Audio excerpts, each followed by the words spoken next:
महाकाल और युग प्रत्यावर्तन प्रक्रिया डे 40। आगे पढ़ते हैं। कल गुरुदेव ने बताया कि महाकाल ने चेक कर लिया, ठोक बजा लिया कि भाई परशुराम जी काम के बंदे हैं, उन्हें दिया जा सकता है। और परशुराम जी का भी पूर्ण समर्पण दिखाया भगवान परशुराम का, कि वो बोल रहे हैं कि अगर थोड़ा भी स्वार्थ का भाव है ना रत्ती भर भी, तो आप मेरे भीतर स्कैनर चला के देख लो, आपको सब पता है। हमारा मन तो झूठ धोखा दे सकता है, हमारा मन तो कहता है अरे हमारा तो समर्पण सच्चा है, हमने तो समर्पण कर दिया, हम तो भक्ति में हैं, हम तो ज्ञान में हैं, XYZ। अगर ये तो हमारा मन तो कहेगा ही, लेकिन वो भीतर वाले भगवान तो जान रहे हैं। तो आप चेक कर लो, और जरा सा भी इसमें स्वार्थ है, मेरी प्रार्थनाओं में स्वार्थ की भाव है, तो आप मुझे घृणित मानो और बिल्कुल कुत्ते की तरह धुतकार के भेज दो आगे। लेकिन अगर आपको लगता है पूरी तरह प्योर है, ट्रांसफॉर्मेशन है और केवल लोक मंगल की प्रार्थना है, तो मैं आपसे जो चाहता हूं वो मुझे दे दो। मैं लोगों के अविवेक और अज्ञान को, ऐसे जो सिर हैं, मस्तिष्क हैं जो पाप और अन्याय से भर गए, उन सब मस्तिष्कों को उच्छेदन करना चाहता हूं।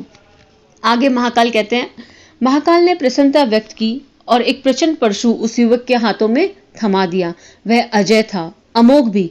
इसे पाकर परशुराम बड़े प्रसन्न हुए। अब उन्होंने उन दुर्दांत दैत्यों को चुनौती देना आरंभ कर दिया, जिन्होंने कि उस समय की सज्जनता, प्रखरता और सुख शांति को कुचल कर रख दिया था। जगह जगह संघर्ष आरंभ हुए। संघर्ष छोटे भी थे और बड़े भी। एक और सशस्त्र साधन संपन्न सेनाएं थी, दूसरी ओर परशुराम का परशु। संघर्ष हर स्तर पे हुए। पुराणकारों के अनुसार विजयी अंततः परशुराम का परशु ही हुआ। अनुचारियों के उतने सिर कट कट कर जमीन पर गिरे कि एक बार समस्त संसार में अनाचारियों की का पूरी तरह ही सफाया हो गया। कहते हैं छिपे दुष्टों की खोज चलती रही और वे छद्म वेश में जहां भी पाए गए उनके सिर काटे गए। कथा है कि 21 बार ऐसे प्रयत्न हुए और उस समय की दुर्बुद्धि का पूर्णतः सफाया हो गया। देखिए, ये एक अलंकारिक वर्णन है, इसका तथ्य भी गुरुदेव समझाएंगे, लेकिन कितना अच्छा अगर हम इसे डीपली समझने की कोशिश करें तो परशुराम की आत्मा प्रसन्न थी। कौन? उनके भीतर बैठा भगवान प्रसन्न था। क्यों प्रसन्न था? क्योंकि वो लोक मंगल चाहते थे। और उन्होंने क्या किया, जितने भी लोगों के भीतर की सज्जनता, उनकी सती की बात हुई थी ना कि शिव जी का जो एक पार्ट है वो सती है, और जिनके अंदर भी वो सत्यत्व, जो सत्यता के भाव है, सज्जनता के भाव है, प्रखरता, सुख शांति के भाव है, वो खत्म हो गए। उन सब से संघर्ष किया, और ये संघर्ष हर तरह के थे, छोटे बड़े। अब आज की डेट में ये संघर्ष हमारे भीतर ही चल रहे हैं। हम छोटी छोटी चीजों में उलझ जाते हैं और कई बार बहुत बड़े संघर्ष आ जाते हैं। कई बार छोटी छोटी बुराइयां हम पे इतनी हावी हो जाती हैं कि 100 अच्छाइयों को खत्म कर देती हैं भीतर की। बहुत छोटी छोटी सी आदतें होती हैं, बहुत छोटी छोटी सी हैबिट होती हैं जो हमें पता होती हैं कि ये हैबिट अच्छी नहीं है, और वो ही हैबिट हमारा पूरा जीवन खराब करके रख देती है, सारी साधना को बिल्कुल बर्बाद करके रख सकती है। तो ये संघर्ष हमारे भीतर है और हर लेवल पे है। अब क्या यहीं पे गुरुदेव लिख रहे हैं कि विजय परशुराम की हुई। क्यों? क्योंकि उनके हाथ में एक ही भाव था, उनके मन में क्या? लोक मंगल। तो अगर हमारे भीतर, सबके भीतर उस निष्कलंक अवतार के प्रवाह से लोक मंगल का भाव जागृत हो जाए, तो एक दिन भीतर के जितने भी कलमश कलाए जो अंदर छुपे बैठे हैं वो कभी ना कभी खत्म होंगे। क्यों? क्योंकि ये तो परशुराम, ये तो महाकाल का वचन है, महाकाल का वचन है कि तुम स्वार्थ से उठ के परमार्थ की तरफ बढ़ो, बिल्कुल प्योरिटी से लोक मंगल की तरफ बढ़ो। साधना, उपासना, आराधना, सेवा, स्वाध्याय, संयम, इन सबका अभ्यास करो, तो भीतर जो भी है काला उसे ढूंढ के, यहाँ लिखा है कि एक एक अनाचारी की ढूंढ के, जो छद्म वेश में भी है। अब जैसे अहंकार है, मोह है, तो पता ही नहीं चलते, तो छुप के आ जाते हैं। छद्म वेश में भी अंदर होगा ना, उसका सफाया होगा। लेकिन जब वो सिर कटेंगे तो तकलीफ भी होगी। तो उस समय हम ये ना मान लें कि अरे गुरु के होते हुए हमें तकलीफ हो रही है। एक्चुअली वो तकलीफ नहीं है, वो परिशोधन है, परिमार्जन चल रहा है अंदर का। तो उसे हम टेस्ट बोल देते हैं, और एक्चुअली टेस्ट नाम की कोई चीज होती नहीं, वो कृपा चल रही होती है। पर हमें शॉर्ट टर्म लगता है अरे यार हमारे साथ ही हो रहा है, मंत्र करते हैं तो ऐसा हो जाता है, जप करते हैं, साधना करते हैं, अरे हमने तो इतना कर लिया। ये फॉल्स ईगो है ना, ये सब गड़बड़ करा देती है। ये फॉल्स ईगो ये कह लेती है हमने तो इतना कर दिया। उस समय हम ये भूल जाते हैं हमसे कुछ हो कहा रहा था। उन्होंने कृपा कर दी तो कुछ चीज बढ़ गई, गाड़ी बढ़ गई आगे। उन्होंने एहसास करा दिया अरे बैठे हो, क्यों समय बर्बाद कर रहे हो बैठे बैठे, और उसके बाद भी कितना समय बर्बाद होता है। तो हम गड़बड़ कर जाते हैं। आगे गुरुदेव क्या लिख रहे हैं कि 21 बार ऐसे प्रयत्न हुए उस दुर्बुद्धि का पूर्णतः सफाया करने के लिए। मतलब हमारे अंदर ये जो दुष्प्रवृत्तियां छुप के बैठी हैं, ये बार बार मुंह उठाती हैं। मतलब विश्वामित्र के एग्जाम्पल को देते हैं। विश्वामित्र ने बड़ी कृपा करी हम पे कि इतने बड़े ऋषि थे, गायत्री सिद्ध साधक थे, और उसके बाद क्या दिखाते हैं कि विश्वामित्र की साधना भंग हो गई मेनका के आने से। तो अगर विश्वामित्र ने एक एग्जाम्पल हमारे लिए सेट किया कि कभी एक साधना में बहुत ऊंचे स्तर पे पहुंच भी जाओ, ऐसा तुम्हें लगे कि हम बहुत ऊंचा पहुंच गए, तो पहले तो यही फॉल्स ईगो है कि हम बहुत ऊपर पहुंच गए। तो ये मत समझना कि उस पर तटस्थ बने रह सकते हो। अगर विश्वामित्र जैसे ऋषि गिर सकते हैं, और वो गिरे नहीं, उन्होंने केवल एक एग्जाम्पल हमारे जैसे लोगों के लिए सेट किया, अहंकार में गिर सकते हैं या किसी वासना के चलते गिर सकते हैं, तो हमारी तो कोई औकात या बिसात ही नहीं है। इसलिए हर समय अलर्ट रहो, हर समय ट्रैक पे रहो, हर समय चेक लगा के रहो। और जिस समय लग रहा है, ऐसा मेरे साथ बहुत बार होता है कि पता चल रहा होता है कि सब गड़बड़ा रही है, गाड़ी सारी गाड़ी गड़बड़ा रही है, उस समय बस गुरु के चरण पकड़ लो और मंत्र रूपी साबुन को चाहे भाव, पूरे भाव के साथ रोबोट के जैसे जपो, चाहे पर जपते चले जाओ, आर्त स्वर से प्रार्थना करते चले जाओ कभी ना कभी। और हालांकि ये इच्छा भी खत्म हो जानी चाहिए, ये इच्छा शेष है तो ये भी मैं, अगर ये इच्छा मन में आ रही है कि नहीं ये वाला पाप चला जाए अंदर से, तो आपका मैं है ना, वो उन्हें पता है उस गुरु को, हमें तो बस करना है। अच्छा आप देख लो, जब करवाते हो तो करवा लो, बस हमें अपने हर पल को, हम ये जो एक एक क्षण इस जीवन का मिला है, ये आपको समर्पित होके बिताया जा सके, इतनी इच्छा, ये इच्छा भी अच्छे की ओर ले जाएगी। और अभी बहुत ऊपर तो उठे नहीं, इच्छाएं खत्म हो जाएं वो वाला तो आया नहीं, अभी तो संसारिक इच्छा बाकी है, तो संसारिक इच्छाओं से अच्छी ये वाली इच्छा है। अल्टीमेट गोल तो एक भी इच्छा बाकी ना होना ही है, कि कोई इच्छा ही शेष ना रह जाए, पता ही ना हो कि क्या कर रहे हो, आपका पता ही ना हो कि हो क्या रहा है। अल्टीमेट गोल वो है, वहां तक तो पहुंच नहीं रहे, वो तो बहुत ऊंची स्थिति है, पता नहीं वो कृपा हो तो हो, ना हो तो ना हो, वो गुरु जाने, है ना, वो सबकी अपनी अपनी मन स्थिति है। लेकिन कम से कम इच्छा हो तो ऐसी तो हो जिससे ये पता हो कि हाँ सत्प्रवृत्ति जागृत होगी, जिससे ये पता हो कि गुरु का हाथ सिर पे है, आपके इष्ट का हाथ सिर पे है। तो आगे लिख रहे हैं गुरुदेव, कथा में से तथ्य निकाला जाए तो स्पष्टता यही है कि व्यापक अनाचार का निवास है मानवीय मस्तिष्क। रावण के 10 सिर में से एक गधे का भी था। गधा अर्थात मूर्ख, यह समझदार तो था पर मूर्खता भी कम न थी। इसी तथ्य को अलंकारिक रूप में कहने के उद्देश्य से उसका एक सिर गधे जैसा दिखाकर प्रतिपादित किया गया है। सभी अनाचारियों के सिर परशुराम जी ने काट डाले। इसका अलंकार यह है कि उनके सिरों का दिमागों का आमूल चूल परिवर्तन कर दिया। जो अनाचारी थे उन्हें सदाचारी बना दिया। यह अभियान 21 बार चलाया गया ताकि विषवैली का कोई अंकुर कहीं छिपा न रह जाए।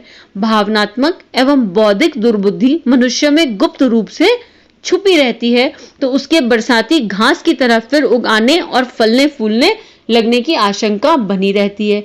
इसलिए उसका 21 बार आमूल बार उन्मूलन करना ही उचित है। परशुराम जी ने वही किया भी। देखिए कितना सुंदर गुरुदेव समझा रहे हैं। और रावण के गधे का सिर, तो ये भी एक नई बात पता चली कि रावण का एक सिर गधे का भी था। तो हम सबके भीतर भी वो गधा जागृत है कहीं ना कहीं सब कुछ पता होते हुए भी हम गड़बड़ करते रहते हैं। और ये बात कि जिस तरह का संस्कार अंदर है उसको अगर हवा पानी मिल गया तो फिर बढ़ जाएगा। तो और ये जो कितना चित्त पे, इतने कई जन्मों के संस्कार चित्त पे हैं, और कुछ तो ऐसे हैं जिनका हमें आइडिया ही नहीं है, हमें अपनी उन बुराइयों का आइडिया ही नहीं है। जब उस तरह की परवरिश, उस तरह का माहौल मिलता है तो वो एकदम बलवती हो सकता है वो संस्कार। तो वो गुरुदेव बोल रहे हैं कि परशुराम जी का ऐसा परशु चला कि उन्होंने छांट के पुराने संस्कार, तो जब गुरु की कृपा होती है तो गुरु यही करता है, आपके भीतर तक का वही जान रहा है। आप खुद को नहीं जानते हो जितना आपका गुरु आपको जानता है, आपके इष्ट आपको जानते हैं। आप अपने आप को उतना कभी जान ही नहीं सकते हो। तो वो देख रहा है कि जन्मों जन्मों का कौन सा संस्कार है। कुछ चीजें तो ऐसी होंगी जो गुरु स्तर के व्यक्ति है, मान लीजिए आप हर किसी से कोई ना कोई गाइडेंस लेता ही है, आपको गुरु किसी न किसी माध्यम से तो आता ही है। तो आपको जिस माध्यम पे आपका ट्रस्ट है, जिस बुक पे आपका ट्रस्ट है, वो माध्यम आपको अगर सामने से कह रहा है कि ये कमी आपके अंदर है, तो कई बार ऐसा होता है कि हम एक्सेप्ट ही नहीं करते। नहीं मेरे को क्या पता, मेरे अंदर ये बुराई नहीं है। पर अगर आपने उस पर समर्पण कर रखा है, उस बंदे पे, जो भी XYZ पर्सन है आपकी लाइफ में, और आपको लगता है कि वो गुरु की आवाज है, तो एक बार टोके देखिए। हो सकता है वो अंदर पड़ा हो कहीं और उनको दिख रहा है, वो बोल रहे हैं क्योंकि वो गुरु की आवाज है। आपने थोड़ी देर के लिए मान लिया ना कि इनमें से जो भी बोलेगा मेरा इष्ट बोलेगा, मेरे गुरु बोलेंगे। तो जब आप साधना के माध्यम से, जप रूपी साबुन के माध्यम से अंदर जाके और गहरा उतरोगे, तो आपको समझ में आ जाएगा कि वो पुराना कोई संस्कार है। तो 21 बार उन्मूलन में ऐसे छुपे हुए संस्कारों को भी गुरु काट देते हैं, खत्म कर देते हैं मनोवृत्ति से, जिससे वो बीज ही शेष ना रहे कि हवा पानी मिलेगा तो बीज तो, और फिर क्या उसको रिप्लेस कर देते हैं कौन से सत्प्रवृत्तियों के बीजों से, कि फिर कुछ इधर उधर का गलत आएगा भी ना तो आपको इम्पैक्ट नहीं होगा। आपको सुरक्षा कवच, आपको घेरे में ले लिया गया, आपके अंदर सारे, हम सबके अंदर सारे कौन से अच्छे वाले बीज डाल दिए गए हैं। और जब ये सफाई होती है तो उससे घबराना नहीं है, क्योंकि ये साहसियों का काम है। ये गुरुदेव ने उपासना समर्पण योग में क्लियर लिखा कि ये काम, ये यात्रा साहसियों की है। तो साहस करना होगा, क्यों? क्योंकि सब कचरा सतह पे आएगा तो एक बार तो डिमोरलाइज वाली फीलिंग आ जाती है, ऐसा लगता है कि अरे कितनी गंदगी हमारे अंदर है। तो वो भी हमारे अंदर है, हमें दिख रहा है ना हमारे अंदर है, तो ठीक है, समर्पित कर दो गुरुदेव को, अपने प्रभु पे छोड़ दो। हम अपना एक एक पल का सदुपयोग करेंगे, जप रूपी साबुन घिसते रहेंगे। हम अच्छे हैं या बुरे हैं, जैसे भी हैं, प्रभु आपके चरणों में। आप तो आपने अपना लिया, आपने गले लगा लिया, आपने चुन लिया, अब आप जानो, आप देख लो।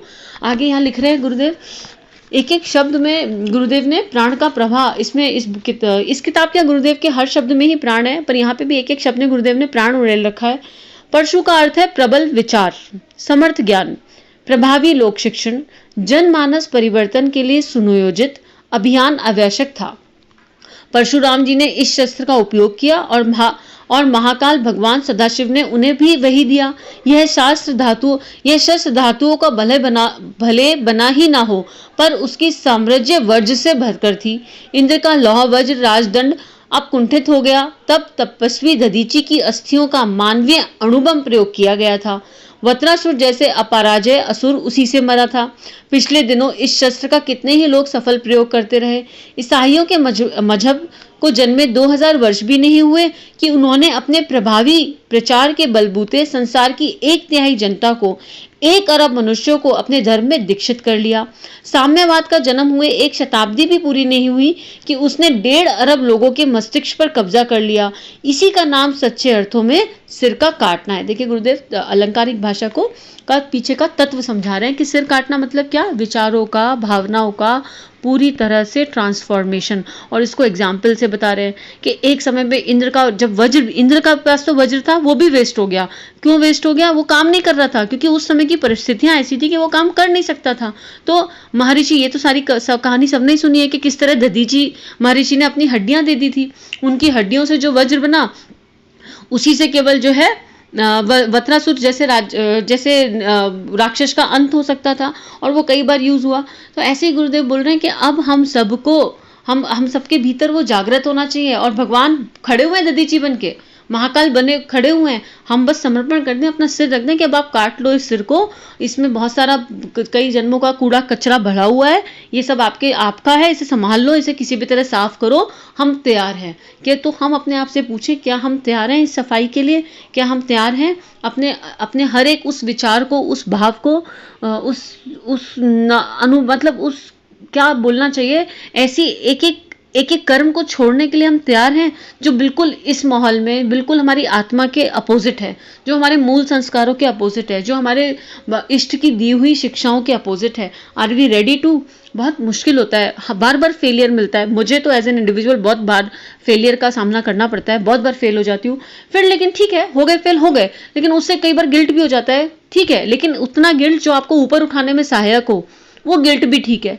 लेकिन हाँ, उस गिल्ट से माइनस में नहीं जाना चाहिए, कोशिश करनी चाहिए कि हम माइनस में ना जाए। वो भी तो जप रूपी साबुन को चाहे रोबोट के जैसे, चाहे भाव संवेदनाओं के साथ घिसो। अगर आज का दिन फेल हो गया, ओके, हम फिर से कल ट्राई करेंगे, अभी तो आज का दिन मिला ना। और ये जो आत्मबोध और तत्वबोध की साधना है, इसमें ये बहुत हेल्पफुल है कि हम डेली सोने से पहले एनालाइज करें आज के दिन में क्या क्या मिस्टेक हुई, और प्रॉमिस करें अपने आप से, अपने प्रभु से, और गुरुदेव का संरक्षण माने कि भाई हमसे नहीं हो रहा, आप संभाल लो, फिर से ये गलती हो गई, और अगले दिन फिर से जुट जाए कि भाई ये 24 घंटे ही मिले हैं। और हर समय अलर्ट और अवेयर रहना, हर थॉट, हर विचार, हर भाव के लिए, कि किसी के लिए भी मन में, और किसी की यात्रा तो देखनी ही नहीं, तो किसी के लिए अगर थॉट आ रहा है तो मतलब आप उसकी यात्रा, सामने वाले की यात्रा देख रहे हो। सब में आपका ही अंश है, सब आप हो और आप सब हैं, कोई अलग है ही नहीं। तो आत्मनिर्माण हो गया तो बाकी सारा निर्माण स्वतः हो ही जाना है। तो बस अपने भीतर जाने वाले हर विचार, हर भाव को, मेरी आंखें क्या देख रही हैं जो भगवान ने दी, हालांकि ये मेरी है ही नहीं, ये सारी समर्थ सत्ताएं, जो शरीर है, इंद्रियां है, कोश है, ये हैं किसके? सब उन्हीं के दिए हुए हैं, उन्होंने ही दिए है। आत्मा को ये एक शरीर रूपी आप वो दिया था, वस्त्र दिया था, और इसका उपयोग करने के लिए दिया था, हमने मिसयूज कर लिया। ये इंद्रिय कोश सब किसका है? सब उन्हीं का दिया हुआ है। तो बस हर पल चेक, क्या इसका सही सदुपयोग हो रहा है? जिस कारण के लिए दिया गया था, एटलीस्ट भोगने के लिए तो नहीं दिया गया था, तो हम इसमें फंस तो नहीं रहे। और अगर फंस रहे हैं तो फिर प्रार्थना, केवल प्रार्थना, प्रार्थना और प्रार्थना, एफर्ट्स, हर पल प्रार्थना। आप शरीर से कोई भी कर्म कर रहे हो पर चिंतन अपने प्रभु में लग जाए, हर क्षण आपके इष्ट में आपका चिंतन डूबा रहे। इसी प्रार्थना के साथ आज का स्वाध्याय समाप्त करते हैं। परम पूज्य गुरुदेव वंदे माता जी को साक्षी मानकर विश्व कल्याण के लिए शांति की प्रार्थना। ओम शांति ही शांति ही शांति ही सर्वरिष्ट सुशांतिर भर्वतु। हमारे YouTube चैनल को सब्सक्राइब करें और बेल आइकन को दबाकर ऑल पर क्लिक करें ताकि नोटिफिकेशंस आपको मिलती रहे।